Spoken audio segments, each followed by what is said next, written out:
My YouTube family, good morning, જય ગોગા મહારાજ। કેમ છો તમે બધા? મજામાં? આઈ હોપ તમે બધા મજામાં છો। હું બી મજામાં છું અને અત્યારે વાગી ગયા છે 8:30 અને હું સ્કૂલનો ફેરો પતાવીને આવી ગયો છું ઘરે।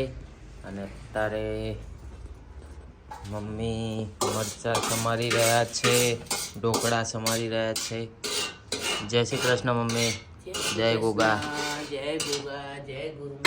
આ જો પપ્પા બધું વઘાર કરે છે તો મિશિતા ઉઠીને જોઈ રહી છે, એની ગુડ મોર્નિંગ થઈ ગઈ। જય ગોગા પપ્પા, જય ગોગા। મીશો એ ચલો નાસ્તો કરવો તો કે આવી જાઓ। અને સવારનો મસ્ત આપણા ગુજરાતીઓનો નાસ્તો જે મારા ઘરે ડેલી બનતો હોય છે, ખાંડવી, સેન્ડવિચ, ઢોકળા, પાત્રા, ખમણ। એન્ડ જો આ બેની તો હજુ ગુડ મોર્નિંગ થઈ જ નથી, આ બેને તો હજુ ગુડ નાઇટ ચાલે છે, ગોદડા ઉઠીને સૂઈ રહ્યા છે। તો ચલો ફ્રેન્ડ્સ, આજનો દિવસ આપણે બધા સાથે મળીને એન્જોય કરીએ।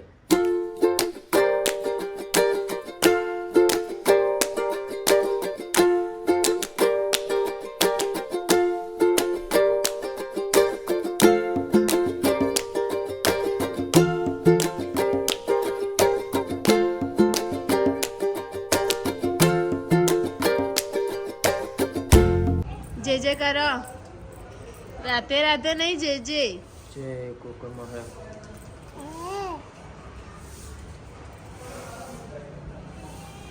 તો ફ્રેન્ડ્સ, આજે અમે લોકો હેતાંશીની સ્કૂલમાં વિઝિટ કરી। આજે હેતાંશીની સ્કૂલમાં હતો પીટીએમ, હેતાંશીનું રિઝલ્ટ આવી ગયું હતું એના માટે। તો હેતાંશીનું રિઝલ્ટ બહુ સારું આવ્યું છે, જે તમને જોવા મળશે વ્લોગમાં જ।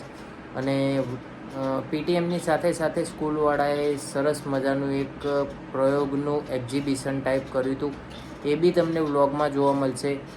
અને છોકરાઓએ કેવી મહેનત કરી છે એ કોમેન્ટ જરૂરથી કરજો। અને તમારે આખું એક્ઝિબિશન જોવા માટે થઈને વ્લોગ જોવો પડશે। સો વ્લોગ આખો જોજો અને છોકરાઓની મહેનત કેવી છે એ કોમેન્ટ જરૂરથી કરજો। 17 વાગી ગયા છે 2 અને હેતાંશીના સ્કૂલમાં પીટીએમનું આયોજન હતું, તો એ અટેન્ડ કરવા આવ્યા છે। એ પતાવીને હેતાંશી સ્કૂલમાં કંઈક નવું આયોજન કર્યું છે, એ બી તમારી સાથે શેર કરીશું। બન્યા રહો વ્લોગમાં અને જોતા રહો।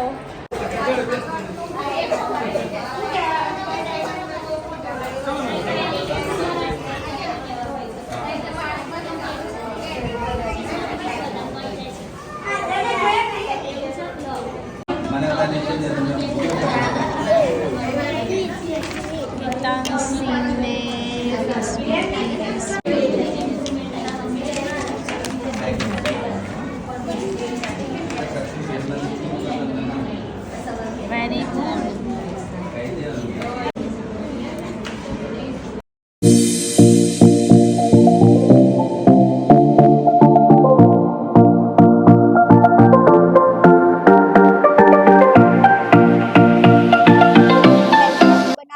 જેનું નામ તેજસ છે અને હિન્દુસ્તાન એરોનોટિક્સ લિમિટેડ દ્વારા 1984માં વિકસાવવામાં આવ્યું હતું। તેને ફર્સ્ટ ફ્લાઇટ 4 જાન્યુઆરી 2001ના રોજ કરી હતી। My name is Rawal Tisha. Atal Bihari વાજપેયીએ આને તેજસ નામ આપ્યું હતું। અર્જેન્ટિના, ફિલિપાઇન્સ અને ઇજિપ્ત જેવા દેશોએ પણ આને ખરીદેલા છે। આનું કુલ વજન 6500 છે અને તેનું કિંમત 6500 કરોડ છે। Thank you. Good afternoon, sir or ma'am. My name is Prajapati નૈતિક બી પિનભાઈ from 930 ગુજરાતી મીડિયમ। આ મેં ડીએનએ નો પ્રોજેક્ટ બનાવેલો છે, જે ડીએનએ આપણા શરીરમાં રહેલો હોય છે। આ આપણા શરીરમાં આખું કોષોથી બનેલું હોય છે, કે આપણા શરીરમાં ગમે ત્યાં તમે જોઈ શકો છો તો ત્યાં કોષો હોય છે, સેલ, એને ઇંગ્લિશમાં સેલ કહેવામાં આવે છે। ઉદાહરણ તરીકે આપણું બાળક ગમે ત્યાં ખોવાઈ જાય છે તો તમે એને શોધવા માટે નીકળો છો અને તમે એને કોઈ પણ ત્યાં પોલીસ ઓફિસર કે કોઈ પણ ઊભા હોય, તમે એને કહેશો કે આ મારું બાળક છે, ત્યારે તમને સામેથી તો આપી નહીં દે કે સારું લો તમારું બાળક। એ તમારું અને તમારા બાળકનું પહેલા ડીએનએ ચેક કરશે ને, એ ડીએનએ જો કદાચ તમારું જો મેચ થઈ જાય અને સાચું નીકળે કે હા આમનું જ બાળક છે, તો એ તમને આપી દેશે। Thank you. Welcome sir and ma'am in our school science fair. હું આજે બની છું નીલ્સ બોહર, જેણે પરમાણુની અંદર 4 કક્ષાઓની શોધ કરી હતી। આ 4 કક્ષાઓમાં કે, એલ અને એમનો સમાવેશ થાય છે. કે કક્ષામાં હોય છે 2 ઇલેક્ટ્રોન, એલ કક્ષામાં હોય છે 8 ઇલેક્ટ્રોન, એમ કક્ષાની અંદર 18 ઇલેક્ટ્રોન તથા છેલ્લી કક્ષા એન કક્ષામાં હોય છે 32 ઇલેક્ટ્રોન. આ છે તેનું પરમાણુનું કેન્દ્ર અને આ એની આસપાસ ભ્રમણ કરતી કક્ષાઓ છે, જેની શોધ આ વૈજ્ઞાનિકે કરી હતી. Thank you. મારું નામ પંચાલ સ્મિથ છે. હું 9th બીમાં અભ્યાસ કરું છું. અમે આજે સોલાર બોટ બનાવી છે.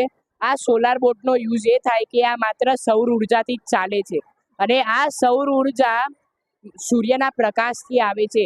આનાથી મોટા મોટા જહાજો પણ ચાલી શકે છે. આની એક ખાસિયત છે power saving mode. Power saving મોડથી એ થશે કે આ પાવર સેવ કરશે અને તેથી જ્યારે છાંયડો હશે ત્યારે પણ આ બોટ ચાલી શકે. Thank you. રિઝલ્ટ લઈ આવો જાઓ. આ લંડન બ્રિજ છે જે યુકેમાં છે એન્ડ આ છે ને આના નીચેથી રિવર પાસ થતી હોય છે, તો ત્યાંથી છે ને ઘણી બધી બોટ્સ જતી હોય છે જે મોટી સાઇઝની હોય છે. તો એમાં જે બ્રિજ છે એ લડતું હોય છે, તો એના માટે અમે બંને બાજુ હાઇડ્રોલિક લગાવ્યું છે એન્ડ અમે લોકો જેમ જ અહીંયાથી પાણીને પ્રેશર આપીએ છીએ ને તો આ બ્રિજ ઓપન થઈ જાય છે એન્ડ શિપની જે અવર જવર છે એ કન્ટિન્યુ થઈ જાય, આખી પતી જાય એની પ્રોસેસ. એટલે આપણે જે પાણી છે આપણું એ પાછું ખેંચી લઈએ છીએ એન્ડ જેવો એ હતો ને રોડ એવો જ થઈ જાય છે એન્ડ જે કારની જે પાસિંગ ચાલતી હોય છે એ પણ ચાલુ જ રહે છે. એટલે ના તો આપણી બોટની ટ્રાન્સપોર્ટેશન રૂકે, ના તો આપણે કારની ટ્રાન્સપોર્ટેશન રૂકે, એવું આપણે એક પ્રોજેક્ટ બનાવ્યો. તો ફ્રેન્ડ્સ, અત્યારે અમે લોકો અહીંયા આવી ગયા છે મહર્ષિ શાંતિપની સ્કૂલમાં અને તમે જોઈ શકો છો કે અહીંયા શાંતિપનીના એક સ્કૂલના છોકરાએ ઇલેક્ટ્રિક સાયકલ બનાવી છે. સ્કૂટર. ઓકે, ઇલેક્ટ્રિક સ્કૂટર બનાવ્યું છે. તો ચલો આપણે એને મળીને પૂછીએ કે એને કઈ રીતે બધું બનાવ્યું. Let's go. નામ શું? નામ લક્ષ પટેલ લક્ષ. અને કઈ રીતે બનાવ્યું? આ પાર્ટસથી બનાવી છે. આને કંટ્રોલ કરવાનું અને બેટરીથી ચાલે. આ પહેલાના વચ્ચેનો જે ભાગ છે ને મોટર છે જે આને ચલાવે. અને કયા સ્ટાન્ડર્ડમાં સ્ટડી કરે છે? અને ક્યારથી બનાવવાનું સ્ટાર્ટ કર્યું હતું? 8 મહિના થઈ ગયા. એટલું તો નહીં. 8 મહિના. 8 મહિના થઈ ગયા. કન્ટિન્યુ 8 મહિના મહેનત થઈ. હા. ઓકે. વેરી કોઈ ગુડ. વાર એવું થયું કે બનાવ્યા પછી સક્સેસફુલ ના થયું, ફરી વાર કરવું હા, પડ્યું એવું એવું? અને અંદરની સર્કિટ આવે ને એ કરી દીધું એ સક્સેસ ના કીધું ફરીથી આ સર્કિટ પછી કરી. આની લાઈટ ખર્ચા પાર્ટ છે અને ઓપરેટ કરે ને આ બેટરી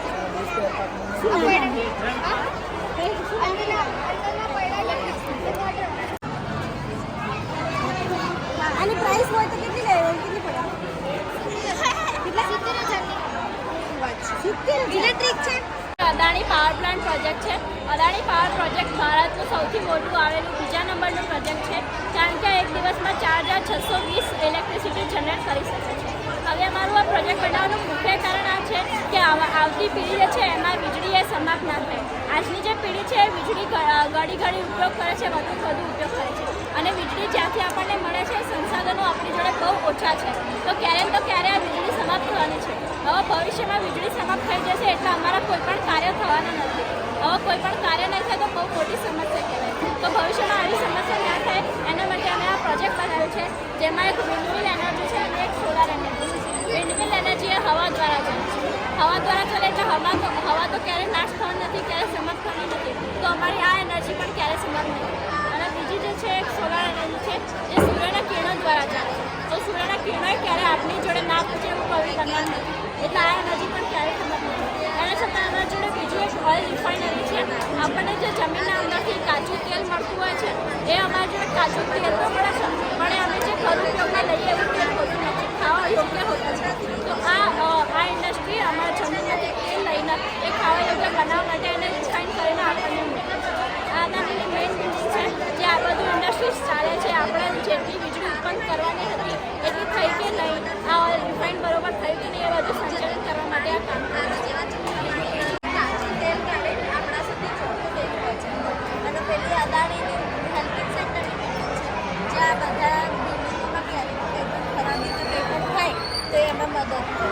અને પેલી મેઇન બિલ્ડિંગ છે જે જેણે આ બધી બિલ્ડિંગ જગ્યા આપી એ બધી જગ્યા જે વચ્ચેની હતી એ જ ખાલી રહી. અમારો અદાણીનો પાવર પ્લાન્ટનો આ અમારો અદાણીનો પાવર પ્લાન્ટનો પ્રોજેક્ટ છે જે મુન્દ્રામાં આવેલો છે, જે દુનિયાનો સૌથી મોટો બીજા નંબરનો પ્રોજેક્ટ છે. કારણ કે આ દિવસની 2400 કિલો જૂલ જે એનર્જી છે ને એ જનરેટ કરે છે. આ છે ને દરિયાની નજીક આવેલો છે, કારણ કે આના શિપ દ્વારા છે ને બીજી કન્ટ્રીઝમાં માલ સામાન મોકલવાનો હોય અને માલ સામાનની જોડે જોડે ગાડીઓ મોકલે છે.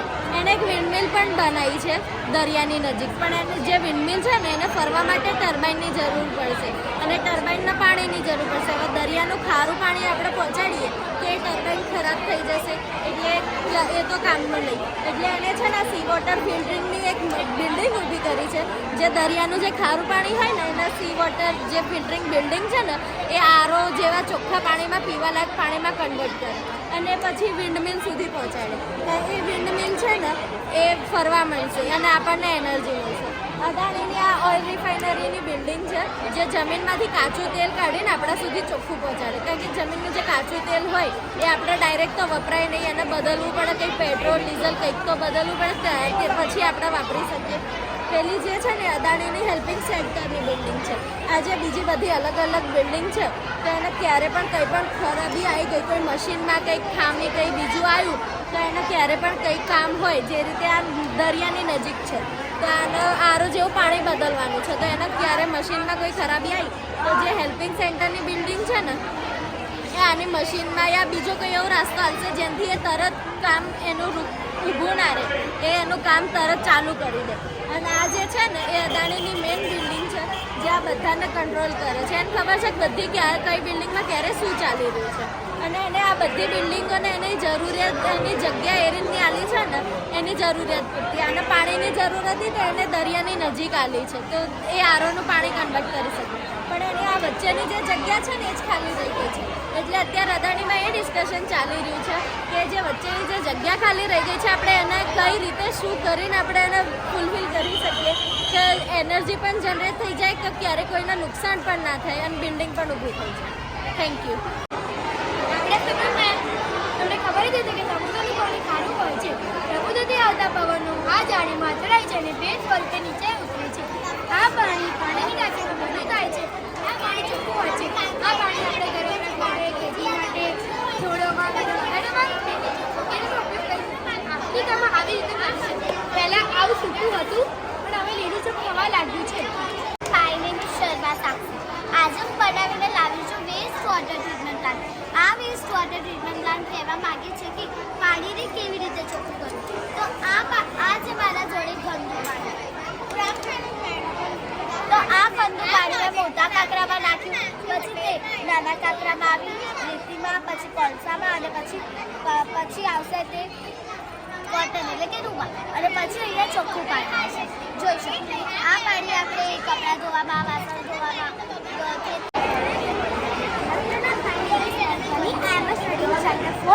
મારા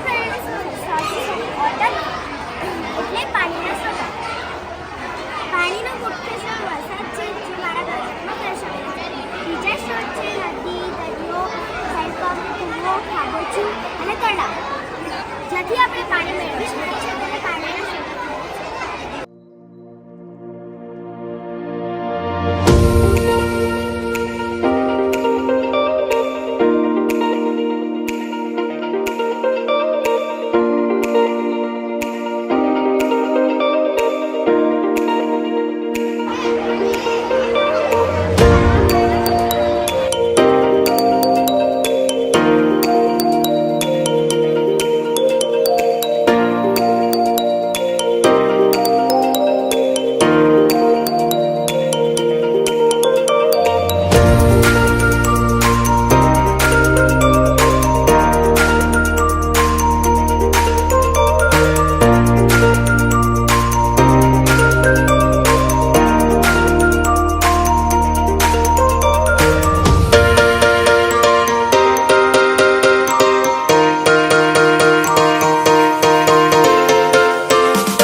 આજે અમે તમને પીએચ વિશે થોડી જાણકારી આપશું. આપણે ઘણા બાળકો કોલ્ડ્રિંક કોલેજ જવા છે જે આપણા શહેરમાં ખૂબ જ હાનિકારક હોય છે.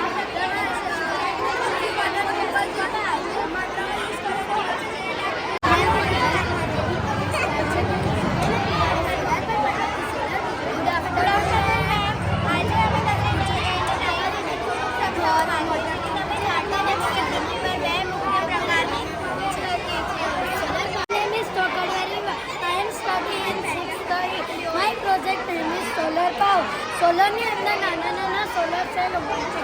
સૂર્યથી પ્રાપ્ત થતી ઉર્જાને સોલર પાવર કહે છે. સોલર પાવર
તો ફ્રેન્ડ્સ અત્યારે વાગી ગયા છે 12:15 અને અમે લોકો આવી ગયા છીએ ઘરે.